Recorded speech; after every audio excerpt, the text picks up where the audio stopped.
તો રાજકોટ શહેર પોલીસે કર્યું ડ્રગ્સ વિરોધી મેરેથોનનું આયોજન। રેસકોર્સ રિંગ રોડ પર ડ્રગ્સ વિરોધી મેરેથોનનું આયોજન કરવામાં આવ્યું। રાજકોટ પોલીસના જવાનોએ મેરેથોનમાં ભાગ લીધો। પોલીસ કમિશનર બ્રિજેશ કુમાર ઝા અહીં ઉપસ્થિત રહ્યા હતા। ક્રાઇમ બ્રાન્ચના ડીસીપી જગદીશ બાંગરવા પણ ખાસ ઉપસ્થિત જોવા મળ્યા।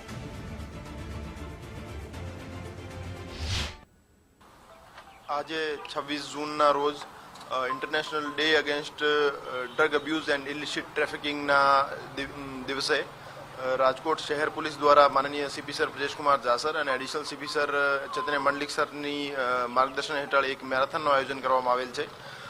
આ મેરેથોન ડ્રગ અબ્યુઝને લઈને અને ઇલિસિટ ડ્રગ ટ્રાફિકિંગને લઈને અવેરનેસ કરવા માટે આયોજિત કરવામાં આવેલ છે અને તમામ રાજકોટ શહેરવાસીઓને હું અપીલ કરવા માંગુ છું કે ડ્રગ્સનું દૂષણ આજકાલ વધી રહ્યું છે અને આજકાલના યુવા જે ધન છે આપણી પાસે એની માટે સૌથી મોટી પડકારોમાંથી એક ડ્રગ્સ અબ્યુઝ છે।